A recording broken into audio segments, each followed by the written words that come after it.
Hi, Zira, the robot voice from the Institute of Study Science and Technology with you again.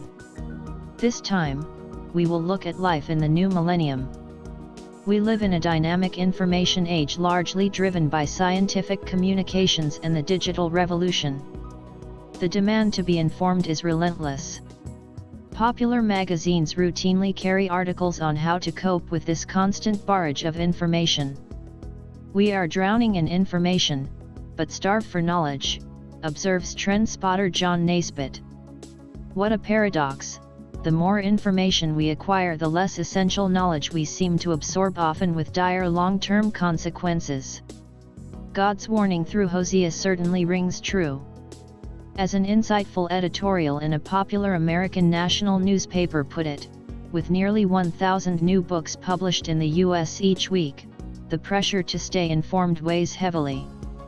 But there is a difference between information and wisdom. The current figure in Britain is about 300 new books published each day, not to mention the massive amount of information available around the world through new technologies. Clearly, understanding and information are not synonymous. Wrote former British Foreign Secretary Francis Pym, "The images we see on television reflect only symptoms and consequences of a problem. When we see world events described by commentators that do not lead to understanding but only to an emotional reaction and the acquisition of casual knowledge." So, despite this massive proliferation of information, a void exists. Informative knowledge alone won't do. American writer Saul Bellow articulated this fundamental problem: information is to be found in daily papers. We are informed about everything, we know nothing. We live in a confused muddle, constantly inundated with an avalanche of information we cannot fully grasp or understand. We need a new asceticism suited to the conditions of the modern world, a strenuous training of body and mind in the new life. The position of layman is inevitably more difficult since the external forms of life are determined by economic forces which take a small account of religious consideration. This also affects the student with the vast amount of material to be learned and the need to excel. And not only is this confined to the inner life, but that life itself is exposed to multiple distractions. It calls for a heroic effort like that which converted the Roman Empire. For faith throws new light on all things and makes known the full ideal to which our Creator has called each individual, and thus guides the mind towards fully human solutions. It is necessary then to keep a watchful eye on this our world, with its problems and values, its unrest and hopes, its defeats and triumphs. But what is sadly lacking is the basic knowledge so essential to humanity. In an unparalleled period of information overload, the world is desperately troubled because of its fundamental lack of basic understanding and common sense. Much is said and done about educational programs for students throughout the world. More than ever do we see sophisticated courses appearing every year, and yet the high percentage of failure persists. Educational departments are criticized, in some respects rightly so, and teachers blamed for these failures. So, more finances are budgeted for education, just again to upgrade courses in the hope of improving the student pass rate.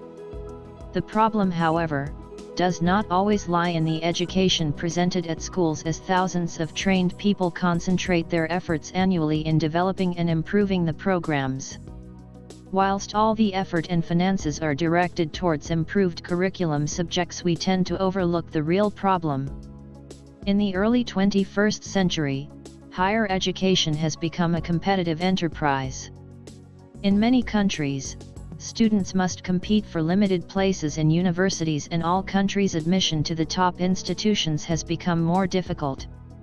While competition has always been a force in the academe and can help produce excellence, it can also contribute to a decline in a sense of academic community, mission, and traditional values. It can also contribute to despondency and a defeatist attitude purely for the reason of not being able to retain or process study material. And what does the rest of the world say? Education is the movement from darkness into light, Alan Bloom. Education is not preparation for life, Education is life itself, John Dewey. Learning never exhausts the mind, Leonardo da Vinci. The purpose of education is to replace an empty mind with an open one, Malcolm Forbes. Education is the most powerful weapon you can use to change the world, Nelson Mandela. Today knowledge has power, it controls access to opportunity and advancement, Peter Drucker. The larger the island of knowledge, the longer the shoreline of wonder, Ralph W. Sockman. The first step towards knowledge is to know that we are ignorant, Richard Cecil. Have no fear of perfection, you'll never reach it, Salvador Dali. Wisdom begins in wonder, Socrates. The whole purpose of education is to turn mirrors into windows, Sidney J. Harris. In many countries, digital courses are often considered the key to increasing access to higher education. No one knows how deep the crisis will become or how long it will last. Education has become an indispensable part of everybody's life. Education is considered important to have enviable social status, best economic status, and a great lifestyle. In life, we are expected to devote a considerable period toward education just to be able to survive. During school, college, and university education, students will have to improvise with additional skills apart from studies. Study skills are more than just learning. Their future is going to depend on how sincere and honest they are with themselves, and how hungry they are for success to last the rest of their lives. Who and what is the Institute of Study Science and Technology? The Institute is an organization conceptualized, and we believe inspired through God, and is run by persons of the Christian faith and based on Christian values. The Institute is registered as a non-government organization, and through many years of research and development, concentrating on the development of sound study techniques to assist students in improving their marks. The Institute is committed to fulfilling a role that has been neglected for too long. Responsible action to the needs of the masses is in dire need of change before the average qualification for academics in many countries declines any further.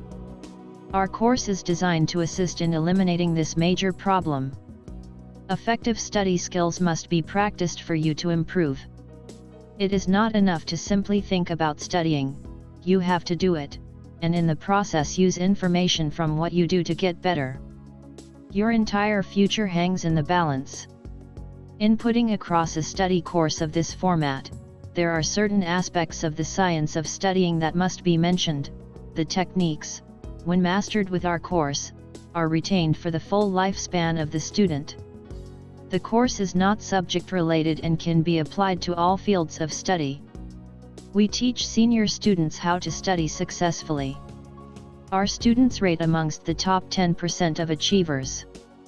Alpha-theta brainwaves are increased in capacity by about 70% of its normal function during the enhancement stage, increase marks by 20% plus. The study course is digital and can be obtained and downloaded from our site. There are also free sessions and ebooks available to download from this site, https://thebeststudycourse.com. Kindly note that this digital audio course has been designed for senior students, but the ebooks can be used by junior students from grade 8. With the help of parents, basic skills from the course can be taught to younger students, which are free of charge and can be found in the ebooks.